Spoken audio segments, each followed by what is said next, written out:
आवेशित खोखले गोलीय चालक के कारण उसके समीप किसी बिंदु पर विद्युत क्षेत्र की तीव्रता का मान ज्ञात करना है। इसके पहले हम लोग क्लास में पढ़ चुके हैं विद्युत फ्लक्स होता क्या है और गॉस का प्रमेय क्या होता है ना। तो गॉस का प्रमेय का ये एप्लीकेशन है, ये गॉसेस थ्योरम का एप्लीकेशन है। तो गॉस का प्रमेय हम लोग क्या पढ़ चुके हैं, पहले गॉस का थ्योरम में पढ़े हैं flux equals to Q by epsilon nought. Flux equals to Q by epsilon nought है ना। विद्युत फ्लक्स यानी फाई, क्यू माने चार्ज और एप्सिलॉन नॉट तो कांस्टेंट है। परमिटिविटी है ना 8.85 इंटू 10⁻12 होता है ना परमिटिविटी ऑफ फ्री स्पेस। ये गॉस थ्योरम में हम लोग पढ़ चुके हैं। और एक और चीज पढ़े हैं फ्लक्स का डेफिनेशन में फॉर्मूला जाने हैं फ्लक्स का कि इंटेंसिटी इंटू एरिया। क्या जाने हैं हम लोग, इंटेंसिटी इंटू एरिया। ये जो विद्युत फ्लक्स यानी इलेक्ट्रिक फ्लक्स का जो फॉर्मूला है इंटेंसिटी इंटू एरिया, ये परिभाषा से डेफिनेशन से आया है ना। और इसके पहले हम लोग वीडियो अपलोड कर चुके हैं। तो ये जो फ्लक्स का फॉर्मूला है phi equals to intensity into area, ये डेफिनेशन से आया है। और ये जो फ्लक्स का फॉर्मूला है phi equals to charge by epsilon nought, ये कहाँ से आया है, गॉस थ्योरम से। ये कहाँ से आया है, गॉसेस थ्योरम से। और ये आया है डेफिनेशन से, ये आया है डेफिनेशन से है ना। तो एक ही चीज का जो दो फॉर्मूला है phi equals to Q by epsilon nought, ये एक ही चीज का दो फॉर्मूला है phi equals to Q by epsilon nought, यानी फ्लक्स का फॉर्मूला यहाँ ये हो गया और यहाँ से फ्लक्स का फॉर्मूला हो गया इंटेंसिटी इंटू एरिया, तीव्रता गुने क्षेत्रफल। यहाँ से फ्लक्स का फॉर्मूला ये हो गया। तो अब बताओ एक ही चीज का दो फॉर्मूला, इसका क्या फायदा। तो बताए थे गॉसेस थ्योरम का 4 एप्लीकेशन है। 4 एप्लीकेशन में से ये पहला एप्लीकेशन है क्या, एक खोखले गोलीय चालक हॉलो स्फेरिकल सेल। ये खोखला गोला है, खोखला हॉलो है ना, और इसको मान लो चार्ज दिए है ये आउटर सरफेस पे, इसके बाहरी पृष्ठ पर चार्ज है, इसके बाहरी पृष्ठ पे चार्ज दे दिए हैं, ठीक है। और इसका रेडियस मान लिए हैं आर, ये सेंटर हो गया, इसकी त्रिज्या हो गई आर, रेडियस है आर। अब हमको पता करना है कि ये खोखले गोले के कारण इसके आसपास कहीं पर भी, तो पहले हम इसको मिटा देते हैं। देखो जी, हमको यही दोनों फॉर्मूले का इस्तेमाल करना है, एक परिभाषा से और एक गॉस के थ्योरम से, और हम पता करेंगे। देखो ध्यान से कैसे, देखो तो ये अभी क्या लिखवा है, देखो यहाँ पे हेडिंग आ गया, एक आवेशित खोखले गोलीय चालक के समीप किसी बिंदु पर विद्युत क्षेत्र की तीव्रता का मान ज्ञात करना। To find electric field intensity due to a hollow charge spherical conductor है ना। तो यहाँ दो चीज देखो ध्यान से, एक है आवेशित खोखले गोलीय चालक है ना, यानी कि चार्ज स्फेरिकल कंडक्टर, एक बात। और दूसरा चीज क्या है, विद्युत क्षेत्र की तीव्रता यानी कि इलेक्ट्रिक फील्ड इंटेंसिटी। क्या, इलेक्ट्रिक फील्ड इंटेंसिटी है ना। तो ये स्फेरिकल सेल है जो कि खोखला है, आवेशित है, हमको निकालना है तीव्रता का मान। कैसे निकालेंगे, तो यहाँ देख लो, एक खोखला गोला मान लिए हैं, पूरा खोखला मान लो, अंदर कुछ नहीं है ये है ना, इसके बाहर क्या डाल दिए है, चार्ज। तो हम क्या किए, चार्ज जो डाले हैं ना बाहर में, ये चार्ज जो है किसी एक जगह पे नहीं डाले हैं, यूनिफॉर्मली डिस्ट्रीब्यूटेड है, हर एक जगह बराबर फैला हुआ चार्ज है, ठीक है, कहीं ज्यादा कहीं कम नहीं है। पूरे सरफेस पे, गोले के बाहरी पृष्ठ पे हर एक जगह आवेश एक समान रूप से फैला हुआ है ना। इन्हें कि यहाँ पे बहुत ज्यादा चार्ज है, यहाँ पे है ही नहीं, वैसा नहीं, एक समान चार्ज फैला हुआ है। और इस गोले की त्रिज्या यानी कि इस स्फीयर की रेडियस कितनी है, आर, इसका सेंटर है ओ। हमको निकालना है इस खोखला गोला का, ध्यान समझो क्या हेडिंग है, ये खोखला चार्ज जो गोला है, आवेशित गोला है, इसके कारण इसके समीप यहाँ पर, यहाँ पर, यहाँ पर, कहीं और, यहाँ पर, किसी भी पॉइंट पे हमको तीव्रता का मान, तीव्रता माने इंटेंसिटी, फील्ड इंटेंसिटी का वैल्यू निकालना है। फील्ड इंटेंसिटी होता क्या है, हम पढ़ा चुके हैं पहले एक्सरसाइज में, उसका वीडियो अपलोड है, जाकर देख लो कि विद्युत क्षेत्र की तीव्रता यानी कि इलेक्ट्रिक फील्ड इंटेंसिटी होता क्या है, डेफिनेशन क्या है, समझा चुके हैं। अब यहाँ पे क्या है, यहाँ पे हमको इंटेंसिटी निकालना है। इस खोखले गोले के कारण इसके पास कहीं पर भी, इस जगह पे इंटेंसिटी निकालो, इस जगह पे इंटेंसिटी निकालो, गोले के सतह के ऊपर निकालो, इधर निकालो, कहीं पर भी इंटेंसिटी निकालेंगे तो उसका फॉर्मूला क्या होना चाहिए, तो एक प्रॉपर फॉर्मूला बनाएंगे, देखेंगे, एग्जाम के लिए इंपॉर्टेंट है तुम लोगों के लिए। ठीक है, तो चलो इसको साफ करते हैं, पहले मिटाएंगे तब फिर समझेंगे डिटेल से। थ्योरी तो तुम लोग को लिखवाना नहीं है, अगर बोलोगे तो पीडीएफ भेज देंगे, है ना। इसका थ्योरी का जिस मीडियम बोलोगे उस मीडियम में, इंग्लिश में तो इंग्लिश में, है ना। मेरे हाथ का लिखा हुआ थ्योरी है, एकदम सिंपल लैंग्वेज है, केवल यहाँ समझो ध्यान से।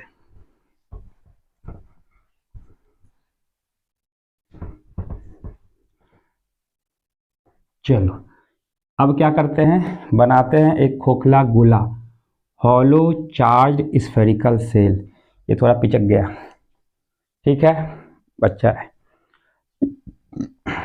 ठीक है, बढ़िया है। अब क्या करते हैं, इसका सेंटर तो कुछ ना कुछ तो होगा ही, भाई गोला है तो उसका केंद्र तो कुछ ना कुछ होगा ही, तो यहाँ केंद्र है।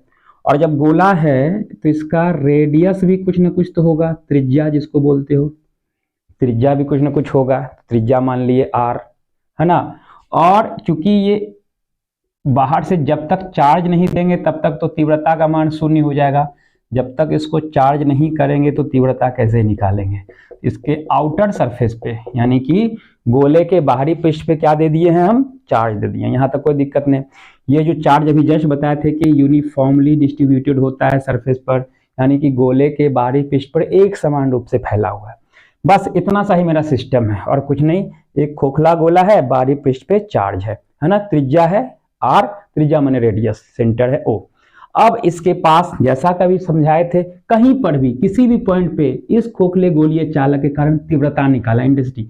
सपोज यहाँ पे एक पॉइंट है P, अब बोलो सर आप यहाँ क्यों नहीं बनाए, अगर यहाँ बनाते बाबू तो एक हमको एक इमेजिनरी स्फीयर बनाना पड़ेगा। अभी देखोगे, अब यहाँ पे पॉइंट नहीं तो बड़ा सा स्फीयर कहाँ बनाएंगे, इतना बड़ा तो मेरे पास एरिया है भी नहीं। तो सपोज करो वहाँ पे तुमको तो एग्जाम में थोड़ा बड़ा थोड़े बनाना है, ऐसे ही बनाना पड़ेगा। जहां जहां होगा, मान लो यहाँ होगा तो उसके हिसाब से फॉर्मूला भी बताएंगे ना, यहाँ पे होगा, यहाँ पे होगा, यहाँ पे होगा, तो उसका जो फॉर्मूला प्रूव करेंगे, डिस्टेंस वहाँ पे वेरी करेगा, दूरी बदलेगा। तो अभी दूरी यहाँ जानबूझ के कम लिए क्योंकि हमको एक और डायग्राम बनाना पड़ेगा। ठीक है सर, ठीक है सर, चलो अब आगे। अब ये पॉइंट का लोकेशन क्या होगा, ये पॉइंट कहीं पर भी रहेगा तो सेंटर से डिस्टेंस मेंटेन करेंगे कि यहाँ से ये पॉइंट का दूरी कितना है, मान लेते हैं दूरी है x, कितना मान लेते हैं, पॉइंट का दूरी कितना है x। यहाँ पे होता तो यहाँ से दूरी मान लेते हैं, है ना, ये मान लो 10 सेंटीमीटर, ये 20 सेंटीमीटर, यहाँ पे मान लो 15 सेंटीमीटर, कहीं पर भी दूरी होगा, है ना। यहाँ पे पॉइंट होगा तो यहाँ से क्या दूरी मान लेंगे, 50 सेंटीमीटर, कुछ तो होगा ना। तो मान लिए कि इस स्फीयर के सेंटर से बाहर में एक जो पॉइंट है P, उसका डिस्टेंस कितना मान लिए x, ठीक है। अच्छा, ये पॉइंट को कहाँ माने हैं, गोले के बाहर। तुम लोग के मन में सवाल उठ रहा होगा कि गोले के बाहर ही क्यों, गोले के ऊपर का है ना, गोले के अंदर का है ना। तो अभी जो फॉर्मूला बताएंगे वो 3 कंडीशन बताएंगे, 3 नहीं बोलो 4 कंडीशन हो जाएगा। कौन का, कि जब पॉइंट P स्फीयर के बाहर हो, गोला के बाहर, पहला कंडीशन बताएंगे। दूसरा बताएंगे गोला के ऊपर हो जाए, सतह पर हो जाए, यहाँ पर हो जाए। तीसरा बताएंगे गोला के अंदर कहीं पर हो जाए, और चौथा बताएंगे गोला के केंद्र पर यानी सेंटर पे, है ना। बाहर, सतह के ऊपर, अंदर और सेंटर पे, 4 पोजीशन पे हम लोग फॉर्मूला लाने वाले हैं। पहले इसको ध्यान से समझो, ये जब बन जाएगा तो आसानी से समझ जाओगे। अब यहाँ क्या करते हैं, O को सेंटर मान लेते हैं, और ये जो डिस्टेंस है ना O से लेके P तक का जो दूरी है x, इसको रेडियस मान के एक यहाँ से, है ना, बचपन बनाते थे ना गोल, ऐसे रख देते थे चाप सुई टाइप का कुछ, अब पेंसिल लगा के गोल बना देते थे। यहाँ पे एक स्फीयर बना दिए। ये इमेजिनरी है, काल्पनिक, तो चूंकि इमेजिनरी है, पिचक गया, चूंकि इमेजिनरी है तो कैसा बनाएंगे, डॉटेड। इमेजिनरी है तो कैसा बनाएंगे, डॉटेड। काल्पनिक गोला है, बोले सर काल्पनिक गोला आप क्यों बनाए, इसका क्या काम है। तो अभी जस्ट बताएंगे काल्पनिक गोले का क्या काम है। लेकिन ये बात जान लो कि जो काल्पनिक गोला बनाएंगे, इमेजिनरी स्फीयर, इस पॉइंट से, जिस पॉइंट पे हमको निकालना है ना तीव्रता, उसी पॉइंट से पास होना चाहिए, है ना। क्यों है, क्यों इसको ड्रॉ किए हैं, इसका जरूरत क्या है, 2 मिनट में समझ में आएगा, पहले इसको ध्यान से समझो। हमको यहीं पर पॉइंट P पर, ये जो पॉइंट P है, क्या चीज का वैल्यू निकालना है, तीव्रता का, यानी कि इंटेंसिटी का वैल्यू निकालना है, तीव्रता का वैल्यू निकालना है इसी पॉइंट पे। ठीक, अभी तक में हम लोग क्या क्या देखे, एक खोखला गोला है जिसकी त्रिज्या r है ना, इसके आउटर सरफेस पे Q चार्ज है, मान लो ये चार्ज क्या है Q charge plus Q charge है, यूनिफॉर्मली डिस्ट्रीब्यूटेड है, यानी एक समान पृष्ठ के ऊपर हर एक जगह बराबर बराबर फैला हुआ है। अब गोले के बाहर कोई बिंदु है P, कोई पॉइंट है P, है ना, यहाँ पे हमको तीव्रता निकालना है, इंटेंसिटी, है ना। एक क्या किए, अपने मन से कंस्ट्रक्शन किए हैं, रचना किए हैं, क्या कि दूरी जो x है, ये x कौन सा डिस्टेंस है, सेंटर से P का डिस्टेंस, सेंटर से P का डिस्टेंस, दूरी के रेडियस मानते हुए एक इमेजिनरी स्फीयर, काल्पनिक गोला बना लिए हैं। अब ये गोला का क्या काम है, ध्यान समझना, एकदम ध्यान समझना। तो अभी हम जस्ट इसके पहले बताए थे कि फ्लक्स का दो फार्मूला होता है ना। एक फार्मूला डेफिनेशन से बताए थे, phi equals to intensity into area, तीव्रता गुने क्षेत्रफल, इसके ऊपर भी वीडियो बनाए हुए हैं, जाके देख सकते हो, है ना। और एक गॉस के प्रमेय से, ये गॉस के प्रमेय से बताए हुए हैं, गॉस शॉर्ट में लिख दिए, Q बटे एप्सिलॉन नॉट, Q बटे एप्सिलॉन नॉट, ये दो गो है, ठीक है। अब इसी दोनों का हम काम करेंगे, ध्यान से देखो। पहला क्या करेंगे, फिगर तो समझ में आ गया, क्या करेंगे, ये परिभाषा से, ये गॉस के प्रमेय से, तो लिखेंगे according to definition, according to definition, writing थोड़ा मेरा सड़ा हुआ है, कर लो, मैनेज कर लो किसी तरह, राइटिंग तो ऐसा ही है मेरा। परिभाषा से हिंदी मीडियम वाला क्या लिखेगा, परिभाषा से इंग्लिश मीडियम वाला क्या लिखेगा, अकॉर्डिंग टू डेफिनेशन, है ना। इलेक्ट्रिक फ्लक्स यानी कि विद्युत फ्लक्स, तो डेफिनेशन से फ्लक्स क्या होता है, फाई इक्वल्स टू, समझना है, इंग्लिश हिंदी मीडियम क्या करना है, समझना है केवल। तो डेफिनेशन से flux phi equals to intensity into area, यानी तीव्रता गुने क्षेत्रफल होता है फ्लक्स, परिभाषा से पढ़ चुके हो गए ये। समीकरण एक मान लिए, इसको क्या मान लिए, इक्वेशन फर्स्ट, कोई दिक्कत, इसमें सट गया जी, थोड़ा सा दूर रखो, थोड़ा सा दूर रखो, ये झगड़ा करेगा, दोनों सट जाएगा, तो इसको दूर ही रखो। अरे इक्वेशन 2 कहाँ से, फर्स्ट, ठीक है। अब दूसरा क्या करेंगे, ये तो डेफिनेशन से आ गया, परिभाषा से। अब ये गॉस के प्रमेय से एक और फ्लक्स है ना, तो लिखेंगे according to Gauss's theorem, writing देखो तुम्हारे लिए बनाना पड़ रहा है। According to Gauss's theorem electric flux, चलो एक इलेक्ट्रिक फ्लक्स क्या, according to Gauss's theorem phi equals to Q by epsilon nought, equation 2। कोई तकलीफ, यहां तक समझने में कोई तकलीफ, ये डेफिनेशन से फ्लक्स तीव्रता गुने क्षेत्रफल, ये गॉस के प्रमेय से फ्लक्स आवेश बटे एप्सिलॉन नॉट, Q बटे एप्सिलॉन नॉट, यहां तक हो गया। अब क्या करेंगे, एकदम ध्यान से देखना, दो इक्वेशन है, इक्वेशन फर्स्ट और इक्वेशन सेकंड। इक्वेशन फर्स्ट का LHS है, LHS क्या है, फाई। इक्वेशन सेकंड का LHS लेफ्ट हैंड साइड में बराबर को उस तरफ क्या है, फाई। दोनों का देखो, दोनों समीकरण का LHS बराबर है फाई और फाई, है ना। तो जब मैथ का रूल है कि जब दो इक्वेशन का LHS या RHS बराबर हो तो उसका रिमेनिंग पार्ट भी बराबर होता है, मतलब दो समीकरण का LHS बराबर तो RHS भी बराबर, तो इस दोनों को क्या कर लेंगे, बराबर कर लेंगे। तो यहां तक तो क्लियर है।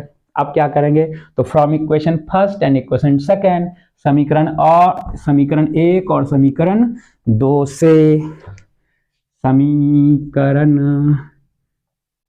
1 एंड समीकरण 2 से, देखो जी लिख रहे हैं, इंग्लिश बोल रहे हैं, हिंदी ट्रांसलेट हो रहा है। समीकरण 1 और समीकरण 2 से from equation first and second, दोनों का LHS बराबर, तो RHS को भी क्या कर ले, बराबर कर ले, यानी कि EA बराबर इतना बराबर इतना, क्या कितना बराबर इतना, 5 तो ये दोनों भी बराबर, तो EA बराबर क्या हो जाएगा, Q बटे एप्सिलॉन नॉट।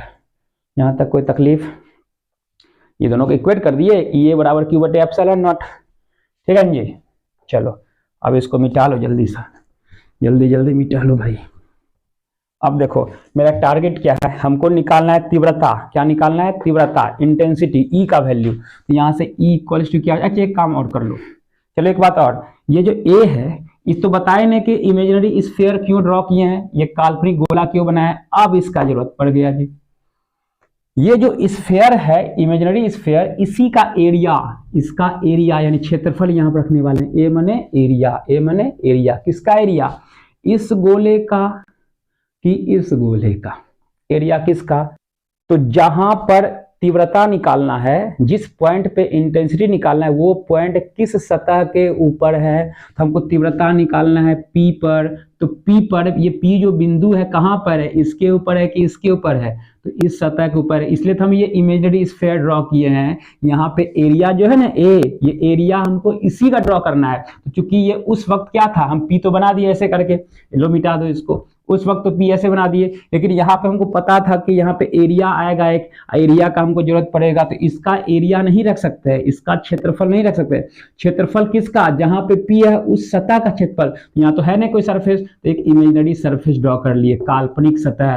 क्योंकि इस काल्पनिक सतह का इस्तेमाल गॉस के थ्योरम में अप्लाई करते हैं, गॉस के थ्योरम के लिए अप्लाई करते हैं, तो इस काल्पनिक सतह को बोलते हैं गॉसिया पृष्ठ। काल्पनिक पृष्ठ को क्या बोलते हैं, गॉसिया पृष्ठ। इंग्लिश में बोलते हैं गॉसियन सरफेस। क्या बोलते हैं, गॉसियन सरफेस।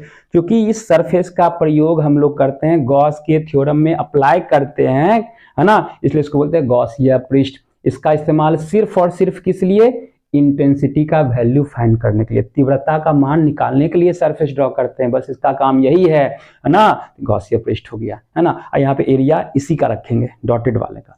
चलो अब आगे, तो अब बताओ गोले का पृष्ठ क्षेत्रफल कितना होता है।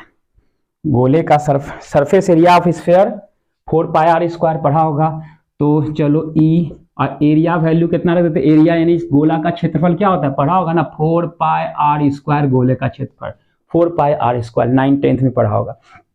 अब बताइए आर रेडियस है, तो हम कौन सा गोला रख रहे हैं, ये छोटा वाला आके ये बड़ा वाला, तो ये बड़ा वाला एरिया, बड़ा वाला का रेडियस कितना है, बड़ा वाला का यही रेडियस है, ये जो डिस्टेंस है यहाँ से लेके यहाँ तक यही रेडियस हो गया, तो रेडियस कितना है ये x के बराबर। यहाँ r मत रखना, अगर r रख दोगे तो छोटा वाला हो जाएगा, हमको बड़ा वाले का एरिया चाहिए, तो बड़ा वाला का रेडियस यानी कि त्रिज्या कितना है x रख देंगे, तो क्षेत्रफल हो गया 4 पाई x स्क्वायर, 4 पाई x स्क्वायर, ये काल्पनिक गोले का क्षेत्रफल। यहाँ हो गया q बटे ये वाला एप्सिलॉन नॉट। कोई तकलीफ। फाइनली हमको निकालना ये तीव्रता, देखो कौन हम दिखा नजर आ रहा होगा हमको, देखो फाइनली हमको तीव्रता का मान निकालना है, ई इंटेंसिटी। तो यहाँ से ई बराबर क्या हो जाएगा, ई बराबर ये नीचे चला जाएगा क्रॉस मल्टीप्लिकेशन में, कोना कोनी गुना नीचे भेज दो, बचा क्यू बाय ये नीचे 4 पाई एक्स स्क्वायर नीचे इंटू एप्सिलॉन नॉट। अच्छा से लिख लो जी, ठीक है। तो 4 पाई एक्स स्क्वायर नीचे चला गया, क्यू बटे एप्सिलॉन नॉट हो गया, है ना। तो यही हो गया तुम्हारा फॉर्मूला। इसको थोड़ा सा ढंग से समेट के लिख लें, लिखेंगे 1/4 pi epsilon nought Q by X square, 1/4 pi epsilon nought Q by X square. देखो कैसे, क्यू 1 जा क्यू आ गया, क्यू में 1 से गुना करेंगे क्यू, नीचे देखो 4 पाई epsilon not x square, 4 pi epsilon not x square, इसको अरेंज कर दिए, 4 पाई एप्सिलॉन नॉट को पहले लिख के सुरिया लिए। यही है इंटेंसिटी का फॉर्मूला, यहाँ पे 1/4 पाई एप्सिलॉन नॉट तो कांस्टेंट होता है, क्यू तुम्हारा चार्ज है, एक्स तुम्हारा ये दूरी है, डिस्टेंस है कि सेंटर से पी का डिस्टेंस। अभी हम बताए थे ना कि अभी 4 कंडीशन बताएंगे, कौन कौन सा 4 कंडीशन, एक जब गोला के बाहर हो, दूसरा गोले के सतह के ऊपर हो, सरफेस के ऊपर हो, तीसरा जब गोले के अंदर हो, इनसाइड द स्फीयर, और चौथा at the centre of sphere, केंद्र पर हो। 4 कंडीशन में अभी केवल एक कंडीशन हुआ है, अभी हड़बड़ाना मत, 5 मिनट में, मात्र 5 मिनट में वो तीनों कंडीशन हो जाएगा, मेन जो टाइम लगता है इसी में। ये हो गया, ये गोला के बाहर था। अब देखो यहाँ पे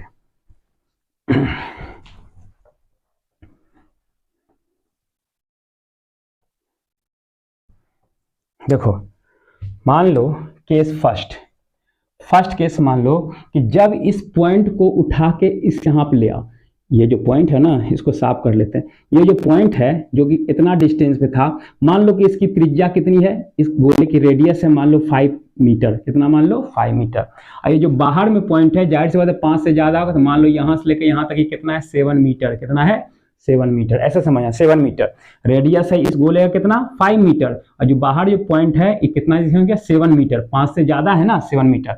अब ये कंडीशन मान लेते हैं कि अगर ये पॉइंट को उठा के स्फीयर के ऊपर रख देते हैं, इस गोला के ऊपर रख देते हैं, यहाँ पे पी यहाँ पे आ जाए, तो वो जो दूरी था जो 7 मीटर था पहले, वो 7 मीटर क्या हो जाएगा, इतने सा ना रह गया, पहले यहाँ से यहाँ तक 7 मीटर था, अब ये घट के ये यहाँ क्या आ गया इतना सा, यानी कि ये इसके बराबर हो गया, 5 मीटर के बराबर हो गया।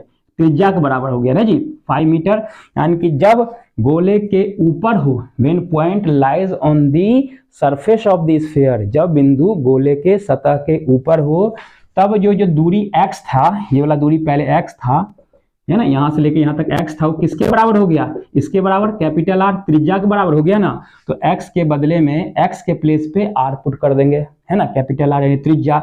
हो जाएगा तीव्रता का सूत्र क्या, यहाँ पे देखो ना, 1/4 pi epsilon not, 1/4 pi epsilon not Q बटे x, x माने R, x के प्लेस पे R, स्क्वायर है तो स्क्वायर डाल दो, हो गया, कहानी खत्म। यानी कि गोले के ऊपर हो तो क्या होगा, दूरी त्रिज्या के बराबर हो जाएगा, सिंपल सी बात है ना। अब चलो, अब गोले के ऊपर ले आए, अब गोले के अंदर लाते हैं, तुरंत हो जाएगा ये। अब गोले के अंदर क्या होगा, तो सेकेंड कंडीशन होगा, when point P lies inside the sphere, यानी कि जब बिंदु गोले के अंदर हो, गोले के अंदर, यहाँ पे कहीं पर भी, अंदर कहीं पर भी। तो अगर मान लो यहाँ पे बिंदु है तो क्या हो जाएगा, समझा है। अब ध्यान समझो, ये जो चार्ज है एकदम बढ़िया समझो, इसको साफ करके बताते हैं। ये लो लो, ये जो चार्ज हम किए हैं, ये स्फीयर के बाहर है कि स्फीयर के अंदर है, गोले के बाहरी पृष्ठ पे चार्ज है कि गोले के भीतरी पृष्ठ पे चार्ज है। तो गोले के बाहरी पृष्ठ पे चार्ज है, ध्यान समझना, गोले के बाहरी पृष्ठ पे चार्ज है, तो तीव्रता की जो दिशा होगी, पढ़ाएं विद्युत फ्लक्स जब बताए हैं, तो तीव्रता होता है चार्ज सरफेस से बाहर की तरफ, चार्ज सरफेस से बाहर की तरफ, जिधर चार्ज होता है ना उससे बाहर की तरफ, रेडियल डायरेक्शन में आउटवर्ड होता है। तीव्रता की दिशा क्या होता है, चार्ज सरफेस से बाहर की तरफ, क्योंकि बाहरी पृष्ठ पे चार्ज है, बाहर की तरफ हो गया। तो यानी कि अंदर तो तीव्रता होगा नहीं, अंदर तीव्रता होगा नहीं, तीव्रता नहीं होगा अंदर, यानी विद्युत बल रेखा की दिशा बाहर होता है, इलेक्ट्रिक लाइंस ऑफ फोर्स का डायरेक्शन बाहर की तरफ होता है, तो अंदर नहीं है, तो अंदर कितना होगा, तीव्रता 0, क्योंकि अंदर विद्युत बल रेखाएं होती नहीं है, तीव्रता कितना, 0। तो when point lies inside the sphere, यानी गोले के अंदर स्थित हो बिंदु, तो इस स्थिति में ऑब्जेक्टिव क्वेश्चन बहुत बार पूछ चुका है, इस स्थिति में तीव्रता क्या हो जाएगा, 0, 0। गोले के अंदर क्या हो जाएगा तीव्रता, गोले के अंदर, इनसाइड द स्फीयर, गोले के अंदर क्या हो जाएगा, तीव्रता हमेशा 0 हो जाएगा, कहीं पर भी गोले के अंदर रहेगा तीव्रता 0। तो अभी तक में गोले के बाहर जान गए, दूसरा गोले के ऊपर, फिर गोले के अंदर। अब गोले के केंद्र पर, सेंटर पे, देखो बहुत आसान चीज है, सेंटर वाला बात ही बहुत बार पूछ चुका है एग्जाम में।